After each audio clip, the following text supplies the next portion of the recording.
Buenos días, muchísimas gracias. Las palabras del director ya me han puesto en una posición un poco, así son muy tímida, pero haré lo posible para, después de esta presentación, hacerlo mejor que pueda. Decolonizar el tiempo es el título de la conversación que intentaré hacer con ustedes hoy, pero hay que decir que el director supremo, Miguel Tugasa, me sugirió un título mucho más bonito y pertinente, Anacronías, lo moderno en Roma. Pero lo cambié no solamente por puro gusto travieso de llevarle la contraria, sino que me parecía tan denso que me dio miedo quedarme atrapada. Tal vez era lo que quería nuestro huésped, al que agradezco muchísimo su invitación, que no he dudado un segundo, un momento, y él lo puede testimoniar, en aceptar. Estoy honrada de estar hoy aquí en Bilbao con todos ustedes. Una última advertencia, una advertencia.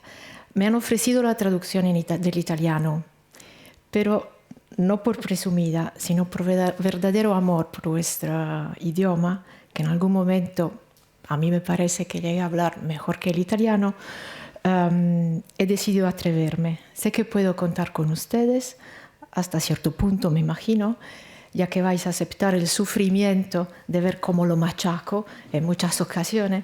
Espero que solo eso les haga gracia. Okay.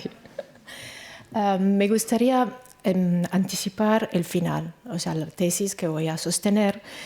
Hago una especie de spoiler, o spoiler, como decís vosotros, porque a mí me gusta más así. Disfruto más del proceso que del resultado, del éxito. Bueno, disfruto también del éxito, tengo que decir. Como el cine, prefiero saber cómo termina la película antes de que empiece. Y gesticulo mucho, pero no lo veis porque soy italiana y porque tiene esta cosa delante de mí. Bien, decolonizar el tiempo, aunque no sea sencillo, es mucho más fácil que decolonizarnos del tiempo. Eso, por cierto, es tan evidente que tal vez no hubiera tenido que decirlo.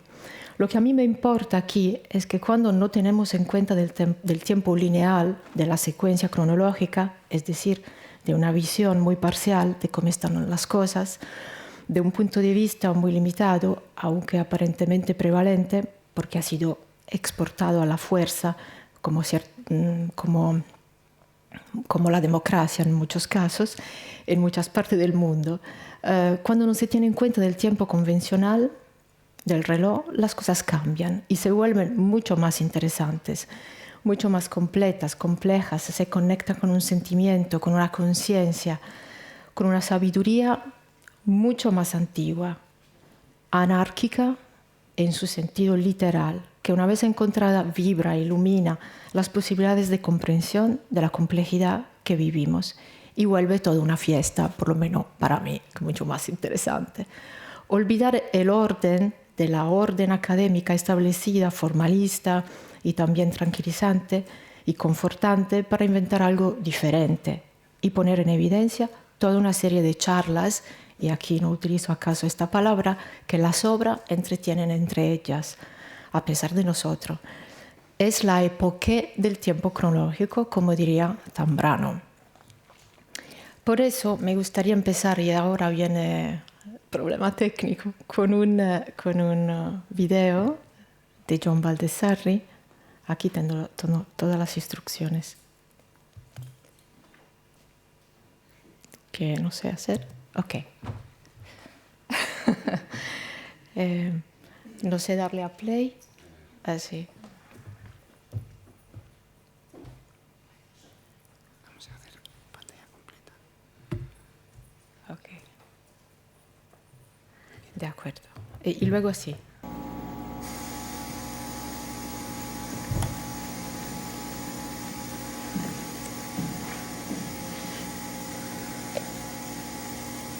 Ey, ey, ey, ey, ey, ey, ey, ey, ey, ey, ey, ey, ey, ey, ey,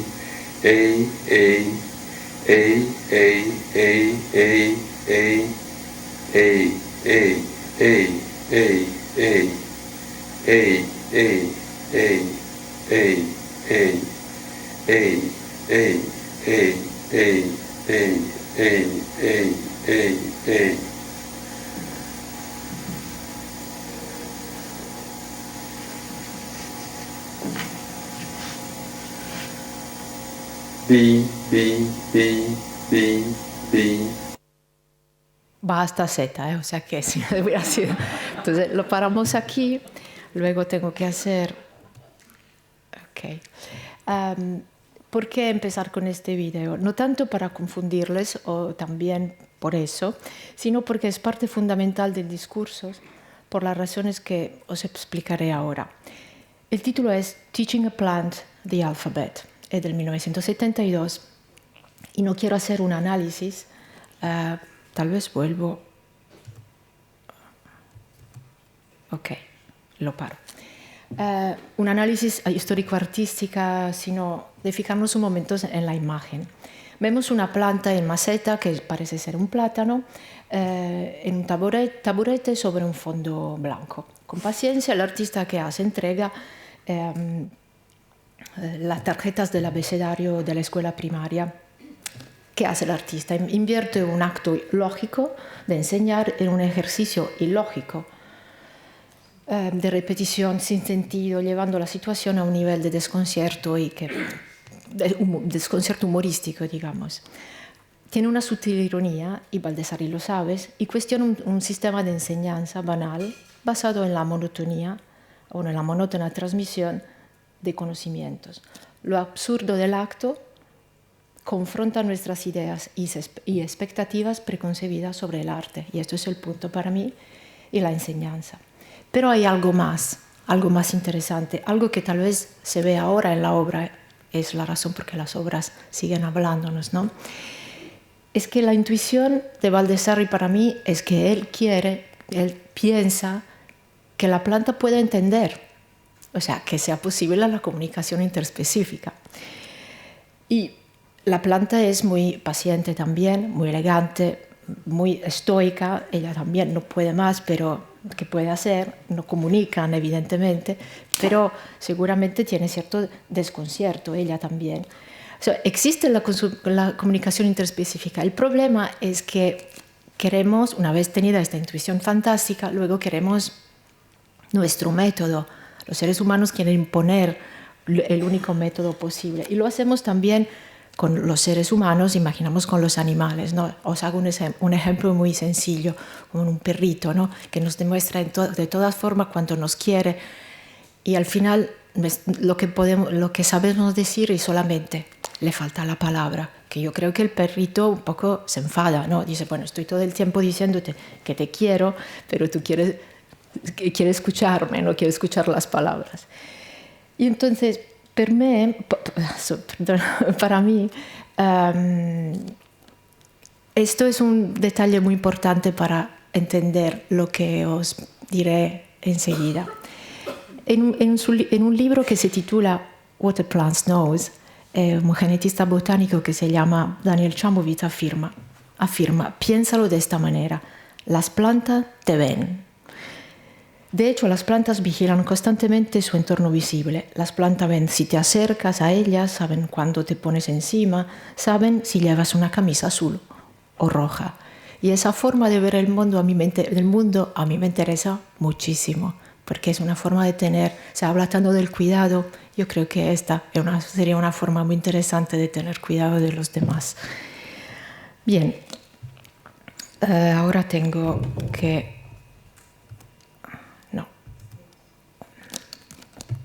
pararlo. Está todo en directo, como se puede ver.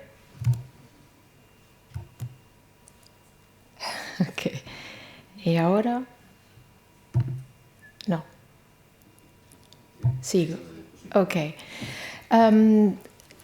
En el 2015 fue nombrada directora de la Galería Nacional.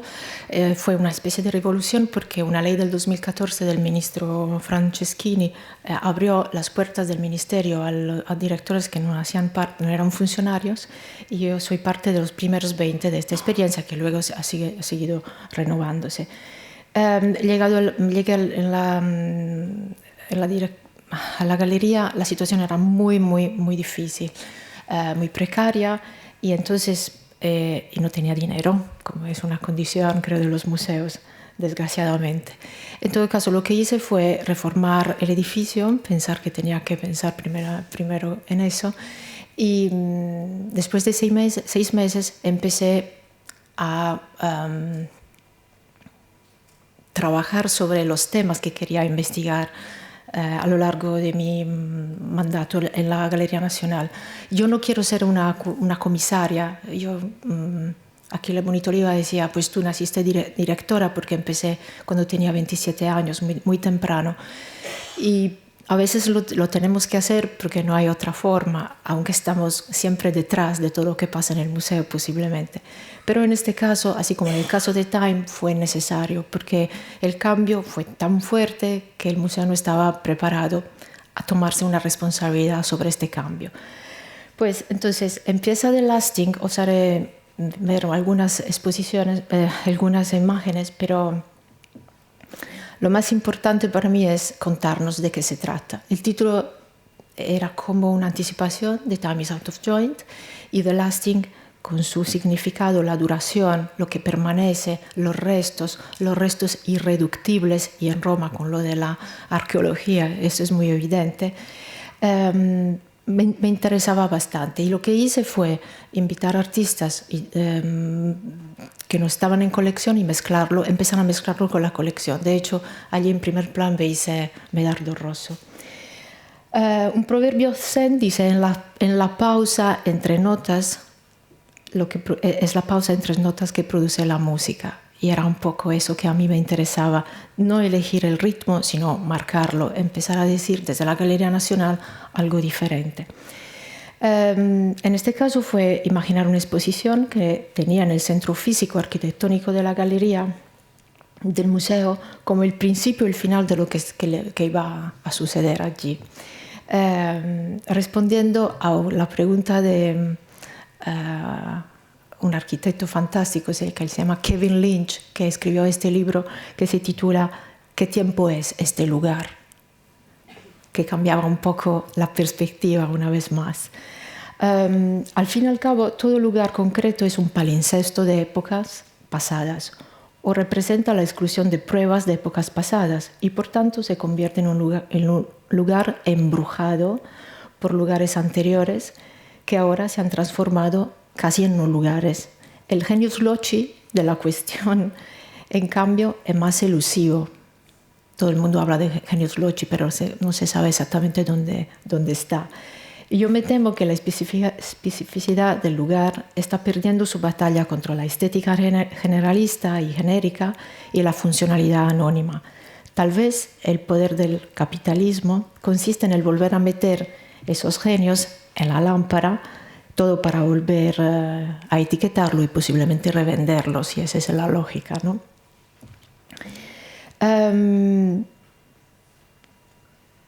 El discurso de The Lasting fue un discurso sobre el tiempo, sobre la idea de duración, de persistencia, buscando desafiar el monopolio de la cronología y la posibilidad de pasar la historia a contrapelo, según las palabras de Benjamin. Y ponía al centro la relación temporal entre la obra y su recepción. Os muestro alguna otra. Esto es el salón central de la Galería Nacional. Después de la reforma fue el primero que hice. Y solo unas palabras sobre estas obras. La habéis reconocido, es Sugimoto en la serie de los teatros. Porque el tiempo de exposición empleado para tomar una sola foto corresponde a la proyección completa de la película y transforma la imagen cinematográfica en pura luminosidad, evaporando todo rastro de la narración fílmica. El resultado es un fotograma blanco. Allí es increíble pensar que hay la duración, captar la duración. Siempre hablamos de la fotografía como un instante, pues en ese instante hay todo el tiempo. Y tal vez eso pasa cuando miramos cualquier obra de arte, que allí colapsa todo el tiempo y tiene como otra forma.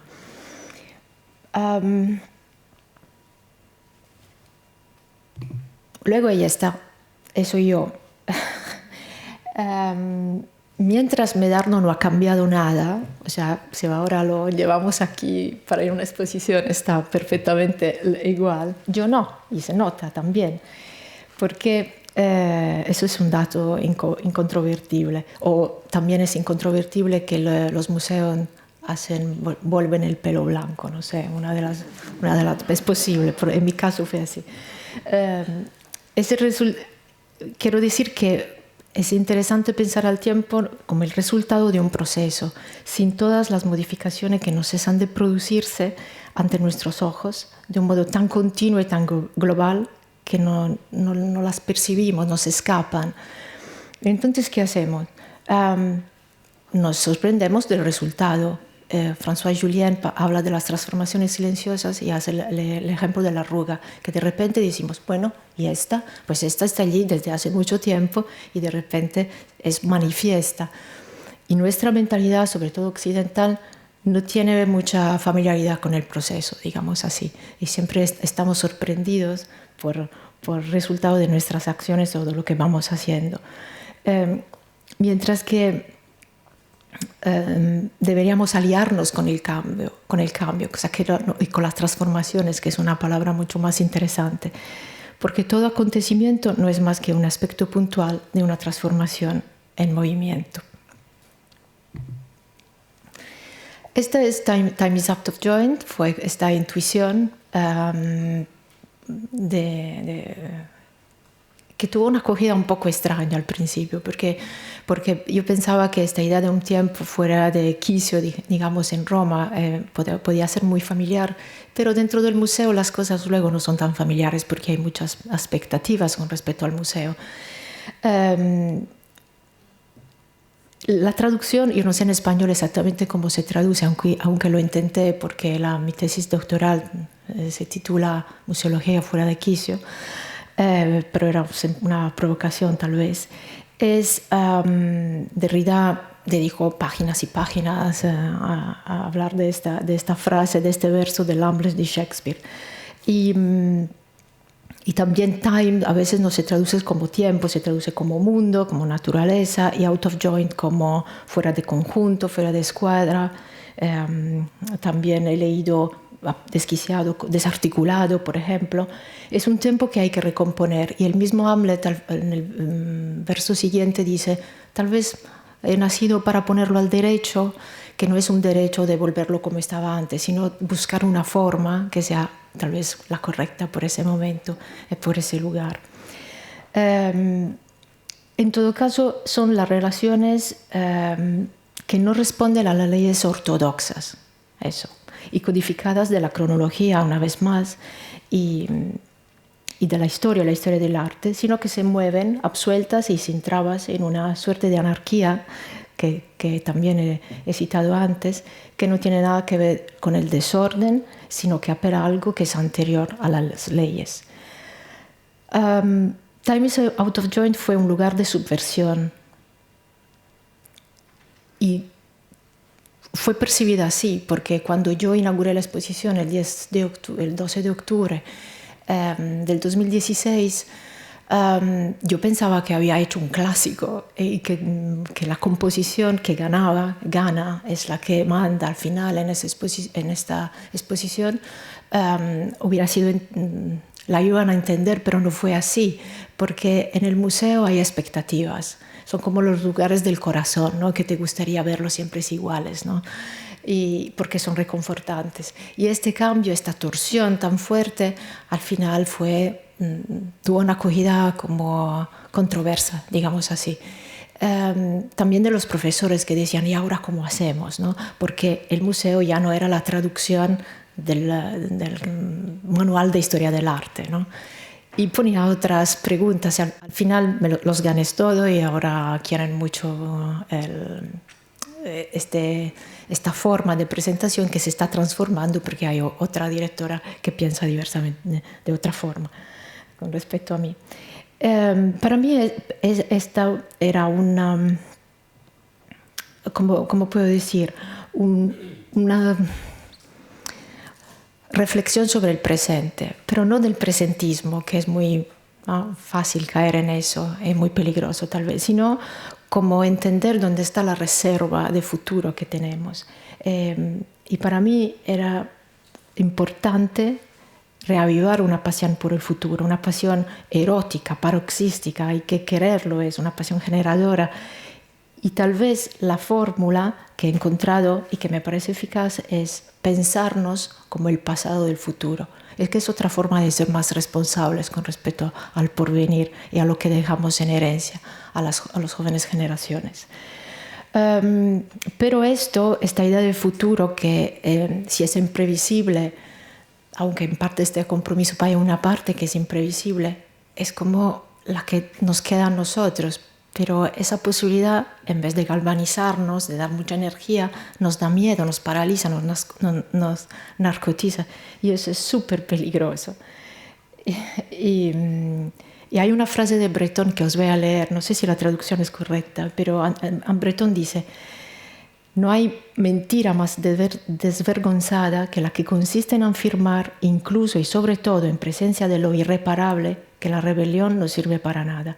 La rebelión encuentra en sí misma su propia justificación, independientemente de que pueda o no alterar el estado de cosas que la determina. Es la chispa al viento, pero la chispa que busca el polvorín. Y es un todo continuo, eso soy yo, es un todo continuo y denso en el que pasado, presente y futuro coexisten en una interconexión fluida y cambiante. No es un proceso lineal o unidimensional, tal vez sea circular o una espiral, en la que acontecimientos y momentos se repiten, se solapan y se influyen mutuamente.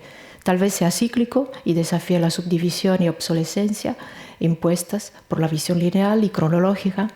Es una experiencia muy diferente y personal en que la interacción entre acontecimientos y personas marca toda la diferencia.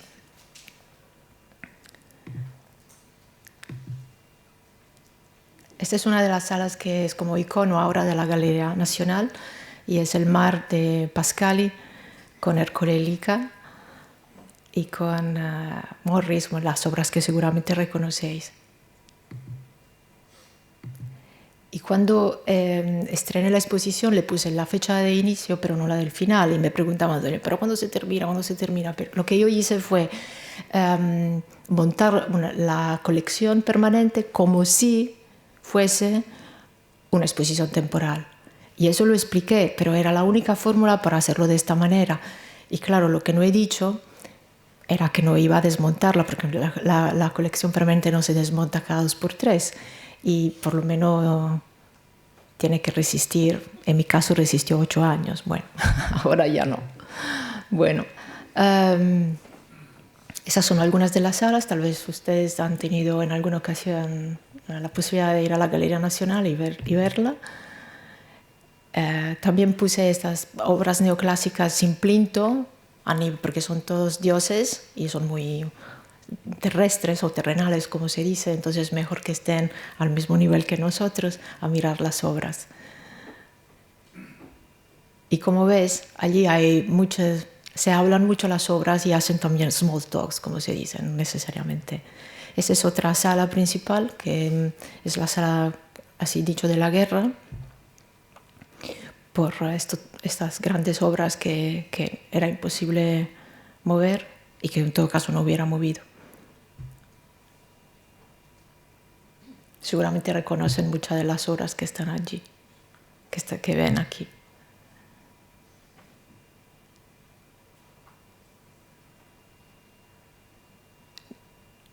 Creo que en unos meses ya no estará nada porque va a inaugurar una exposición sobre el futurismo y van a desmontar todo el museo.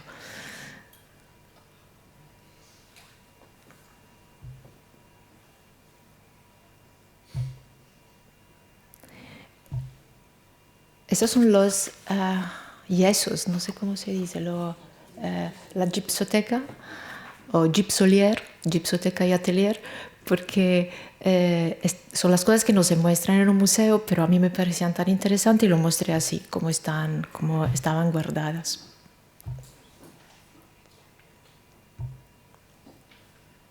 Y ustedes ven que no hay contraste en realidad, porque lo que gustaba es la composición y arquitectura. Entonces todo al final tenía su propio lugar. Aunque en el recorrido había cierto recorrido cronológico, ¿no? Al final el contemporáneo se hacía como un poquito más prepotente y tenía más posibilidades de ser visto. Aunque la gente solamente me preguntaba dónde estaba la colección del siglo XIX. No sé si mostrar el video, porque no sé el tiempo, no lo tengo controlado y no quiero alargarme demasiado. Dice así. Allora, os hago ver un... no, lo he hecho mal.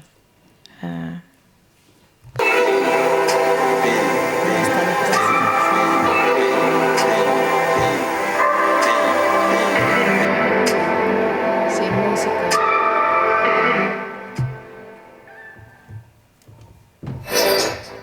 Diría sin música, ¿no? Y no, dura 2 minutos, pero no se lo propongo todo. No.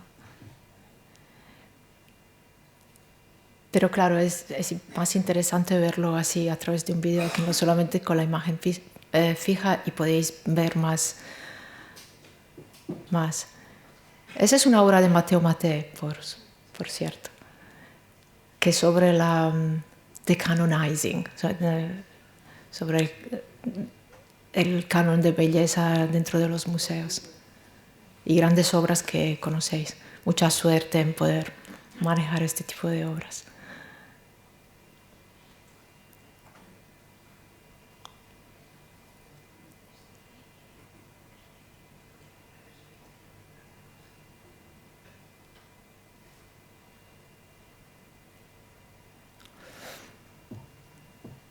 Bien, yo creo que podemos interrumpir, ¿no?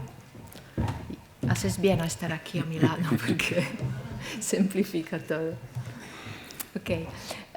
Utilicé la escalera del museo para una especie de manifiesto para comunicar con el exterior. Eso es Born to Set It Right, que es el otro verso del Hamlet.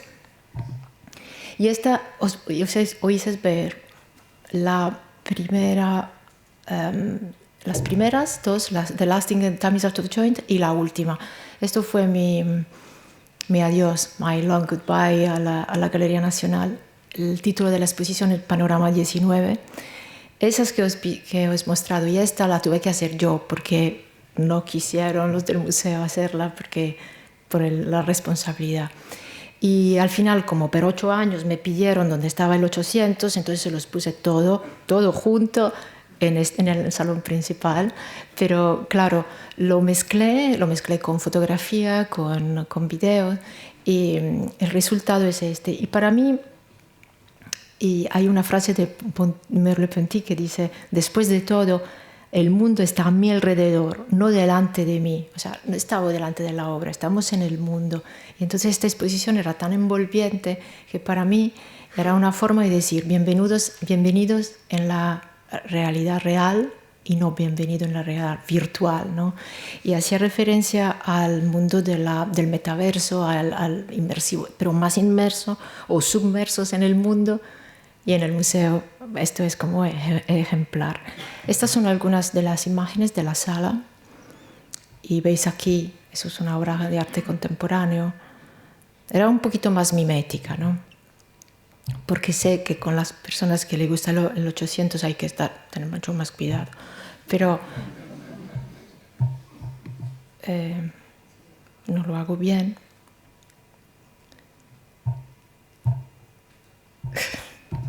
Ok. Y luego vi estas mesas y en estas mesas también esculturas. Aquí también, este es un video, por ejemplo. Aquí arriba hay otra obra de arte contemporáneo, pero claro, era un poquito más difícil. Y esto aquí hay un video y aquí también, y esto es El Gattopardo de Visconti, y en el momento del vals, no sé si lo recuerdan, porque para mí este giro que hacen creaba este vórtice, y era bastante fundamental para hablar de algo que te sumerge, que es parte y que te hace perder un poco los sentidos, ¿no? Las referencias, no soy buena con eso.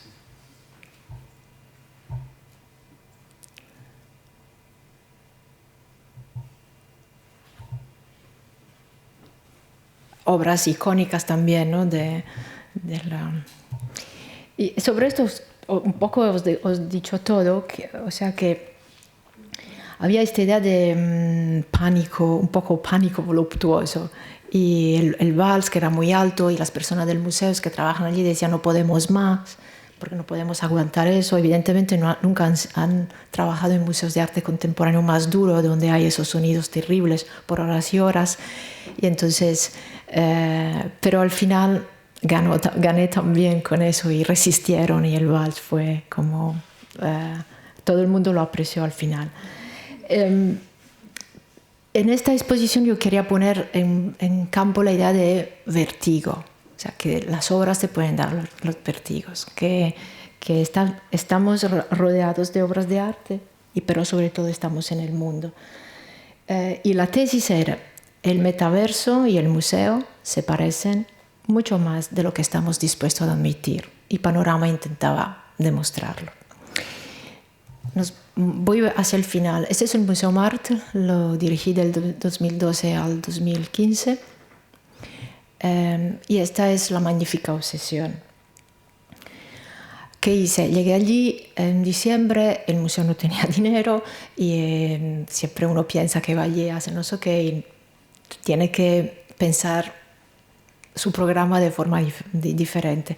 Yo he aprendido que cuando vas en un museo no tienes que tener un programa, mejor lo haces allí, porque tienes que escuchar las necesidades del museo y también el tacto que no suena. O sea, todo el mundo habla, te dice cosas, y luego tú tienes que entender que hay algo que no has escuchado, y tal vez es allí donde tú tienes que trabajar.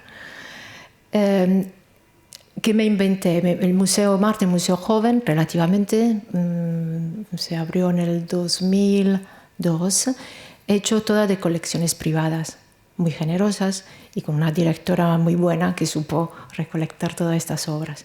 Muy constante, creo, y también como muchas cosas se la dieron para quitárselo de encima, que es una buena técnica a veces. En todo caso, lo que hice fue, la magnífica obsesión es el coleccionismo. Y entonces esta exposición, a lo largo de todo el Museo del Mar, ponía en muestra la colección del museo como si fuera hecha en casa de un coleccionista. Pero como empezáis a ver como una raíz común a todas las cosas que os he mostrado. Son algunas de las imágenes, voy rápido. Ese es 2002, estamos volviendo hacia atrás.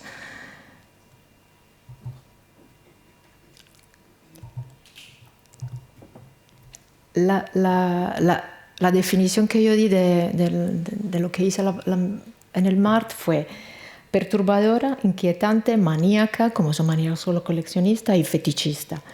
Un obscuro objeto del deseo, porque es así, las obras por los coleccionistas son así, y desde mi punto de vista una historia del arte apócrifa según el Mart, según el museo, escrita y basada en relaciones tejidas sobre la complejidad de sus propias matrices. Pero ¿qué pasa? Desde el 1997 al 2011 yo dirigí este museo. Empecé cuando tenía 27 años y me quedé allí bastante. Evidentemente no pensaba cómo ir en Roma o otro sitio en dos movidas, ¿no? Aunque un día pensé que era tiempo de irme. Y esta es una exposición que hice en el 2010 de Ed Templeton, que tal vez no había, él es un artista, pero sobre todo es unos skaters. Y esta es la exposición que hizo en el museo. Y esta la hizo él, no la hice yo. Así como son los artistas, con las instalaciones, con la forma que ellos tienen de mostrar las obras. Me está costando mucho esta charla, pero va a acabar. Y esto para mí fue, cuando lo volví a ver, yo no tengo una mirada retrospectiva, la detesto. Yo pienso que la mirada retrospectiva hay que mirar en el espejo retrovisor, se dice, creo en español, solamente cuando tienes que superar, ¿no? Como en el coche. Si no, yo no soy para eso. En todo caso, esta exposición me pareció importante y por eso es importante. Ahora os revelo algo. Esta ha sido como una sesión de psicoanálisis y ahora vamos a ver esto. Vamos a mezclar un poco las cosas. Quien tiene nietos, sobrinos o hijos pequeños, tal vez la ha visto.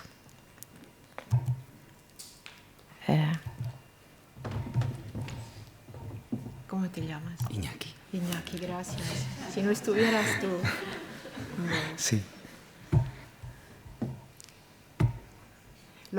La puse en inglés porque en español no me parecía bien traducida. Eso sí sirve el sonido.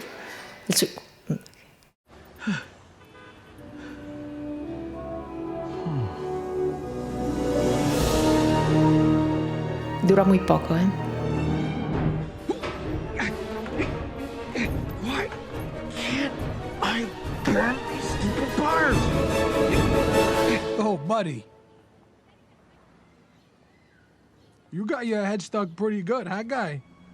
Hey, guys, come here. Check this out. He's got his melon stuck. Yup, that is one stuck melon. Hey, buddy, take it easy. Slow down. I will not take it easy, pheasant. I'm missing my person. Hey, buddy, relax. Like this. Turn and pull. Turn and pull. Forget about it. You'll be out no time.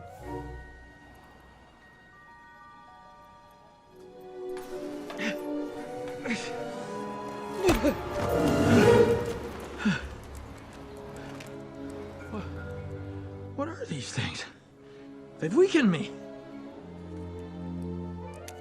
Oh, those are foam packing peanuts. Foam. This has the green-eyed man written all over it. Have you seen the man with the green eye? You know, I gotta say something. If I could say something here, you look familiar. Joey, look at this guy's mug. Yeah. You know, I could have sworn I've seen this guy before. Yeah. I gotta tell you, I never forget a face. He never does. Oh, yeah. Never. Yeah, he's real good with the faces and stuff. Listen. The man with the green eye. Tell me what you know, birds. I know this dog. Yeah, me too. I gotta remember, it's gonna kill me. Hold on.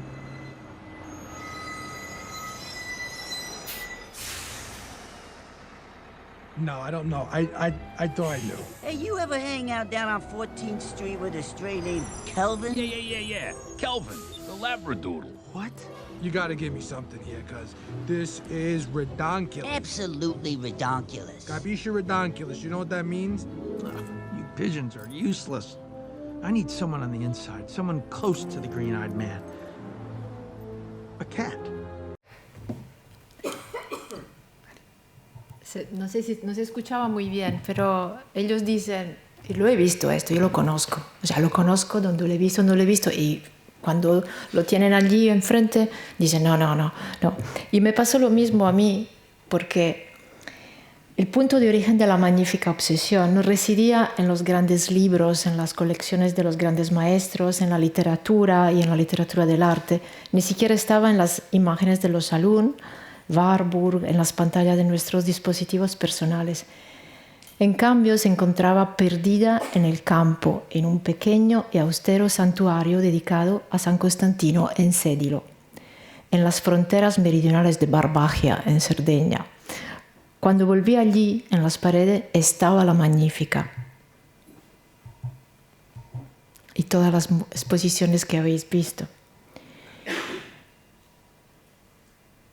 Estaba la Magnífica y todas las exposiciones que habéis visto antes de ellas, antes de la Magnífica obsesión. A Sant'Antine, la Magnífica, Sant'Antina e San Costantino en Sardo.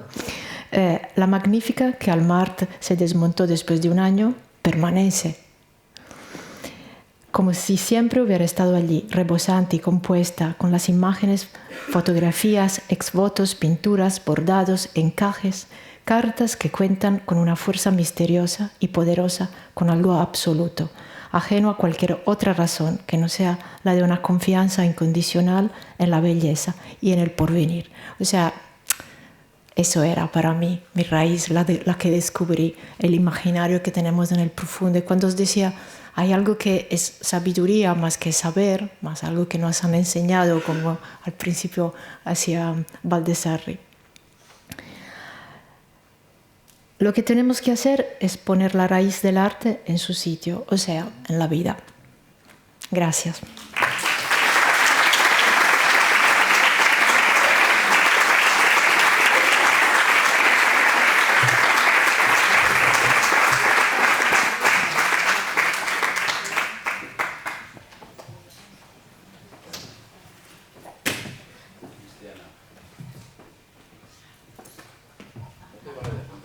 Ah, ok.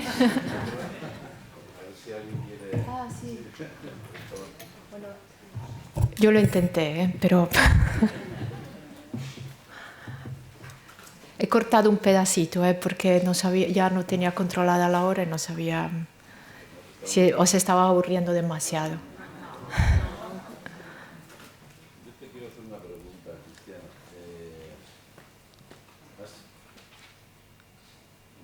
Muchas gracias.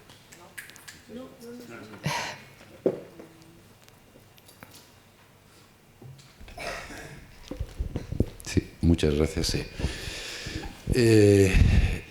¿De qué manera? Yo sé en el programa más bien de exposiciones, en los proyectos que has podido hacer con otros artistas, que has trazado, digamos, esas coordenadas que son absolutamente imprescindibles en una ciudad como Roma, con esa tradición no solo local, sino también internacional. Uh-huh. Es un ir y venir, ¿no?, de talento artístico, ¿no?, a esa ciudad, ¿no?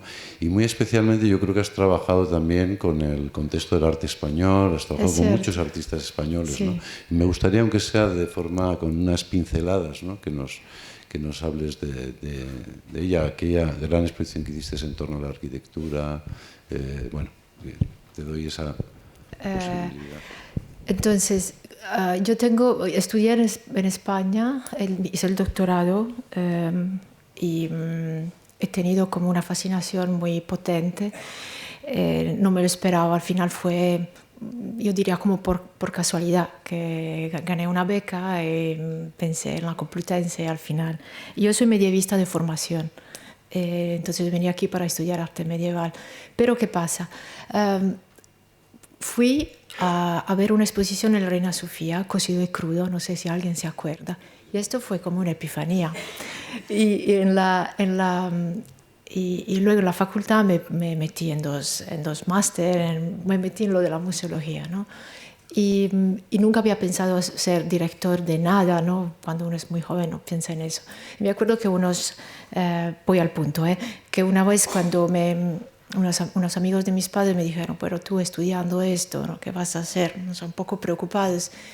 Y yo dije, me acuerdo que estábamos, pues me acuerdo perfectamente dónde estamos aquí, en Madrid. Y yo dije, la directora del museo. Y cuando lo dije, me puse roja, ¿no?, como diciendo, bueno, he dicho una barbaridad. Y me parece, cuando lo pienso que a veces uno dice su destino, ¿no?, o lo que es un deseo profundo. Entonces, eso que luego no sabía el español, una vez fui a ver una obra de teatro, era al principio, y estaba allí y sentía esta poesía maravillosa. Esa era una música fantástica, con una voz familiar. La poesía era de Garcilaso de la Vega, que seguramente conocéis. Para mí eso era potente, entraba allí en las extrañas, y la voz esa era un poco extraña. Y dice, a mí me suena, y al final era Miguel Bosé. Porque claro, no lo podía asociar, porque para un italiano era un cantante, un pop, y allí con esa voz tan potente, de aterciopelo, o aterciopelado, no sé cómo se dice. Y entonces, ¿qué pasa? Eso para decir que al final hay una relación muy profunda, verdaderamente. Y tengo muchos amigos. En la primera exposición que hice en Nuoro, donde desmonté la colección y fue una cosa bastante fuerte, fue para una exposición de arte contemporáneo que tenía muchísimos artistas españoles. Invité a un curador español y de allí, o sea, estamos hablando del 2000, la relación con esos artistas y con muchos otros se mantuvo. Y con algunos de ellos hice muchas cosas. Uno es Paco Cao, por ejemplo, y Mateo Maté también, hice muchas cosas con ellos. Y hice ese proyecto que para mí tenían una forma distinta de pensar las cosas dentro del museo, posiblemente porque eran extranjeros, no solamente porque fueran españoles, evidentemente, pero a veces sucede que hay una sintonía muy especial que vuelve posibles proyectos como esos. Y con algunos de ellos fue muy fácil coger este punto que en Roma es muy importante. Roma, la ciudad eterna, dijo el director hace poco, y ese es el problema más gordo, la eternidad, ¿no? Y entonces poner otra vez Roma en su sitio, que es cierto que lo puede todo y lo resuelve todo a su manera, no sé hasta cuándo, pero de momento en 2000 años lo ha hecho y va así bastante bien. Tener un sitio, un lugar, un museo en Roma que hable de contemporáneo seguramente es súper complicado. Y hacerlo en un museo que desde el 1800, cuando se abrió por primera vez, y pone Galería de Arte Moderna, que tiene que pensar en el futuro del arte de este país, de Italia, claro, tenía en sí contemporáneo, que lo añadieron. Entonces, hablar de poner esos 2 siglos, la colección del siglo XIX, y seguir coleccionando, fue súper importante para la Galería Nacional. De hecho, el Maxi, que es el Museo Contemporáneo, nace fue posible construirlo porque la colección desde 1960, con mucho dolor de la galería, pero también con mucha felicidad, porque lo que tú has hecho a lo largo del tiempo ha dado la posibilidad a nuestro museo de nacer. En todo caso, solamente allí se podía dar esta mezcla. Y las obras conviven en el museo, en todo caso, conviven dentro de los depósitos y se hablan mucho más de lo que nosotros podemos imaginar cuando intentamos ser los comisarios de exposiciones que ordenan las cosas. Y entonces llamarlo un artista a investigar por ejemplo, sobre la colección, lo que hizo Mateo, ¿no? Con esa Venus que tenemos, y la puso en relación con una cuestión muy actual, que es decanonizing the beauty, ¿no? Ha sido para mí una posibilidad también de ofrecer una mirada diferente. Y a veces lo que el otro es necesario, es fundamental. Y no sé si lo que te refería a la arquitectura del museo. Cuando llegué el museo era muy diferente. Era un museo decimonónico. Lo que hice fue llevarlo a un grado cero. O sea, hice la arqueóloga. Quité todo lo que podía hasta llegar al final a la idea del Bazzani, que es el arquitecto que lo construyó, y pensar a esa idea de luz que tenía el arquitecto. Como si fuera un cardo y decumano de luz que venía desde el Parco de Vilar Borghese y atravesaba el museo.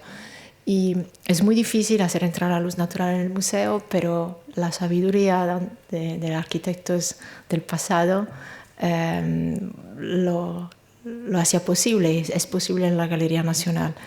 Y también este color blanco no es una invención contemporánea mía, sino que también en el archivo hay, en 1922, un director intentó hacer algo parecido, poniendo algunas obras en el suelo, ¿no? Mientras que el otro día, cuando lo hice yo por Panorama, alguien ha tenido que observar que no era correcto desde el punto de vista museológico, pero somos acostumbrados. Y entonces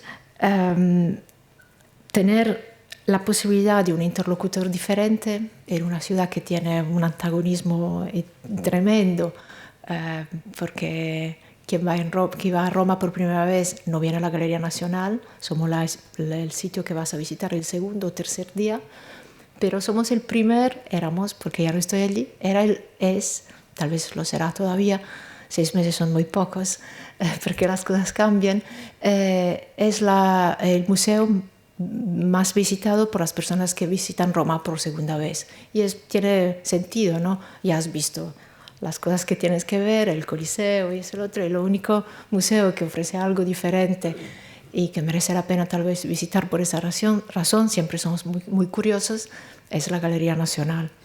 Tengo la impresión que la herencia que he dejado, por los tiempos que estamos viviendo, está subiendo la cancelación. Pero yo no tengo... O sea, lo entiendo, lo entiendo.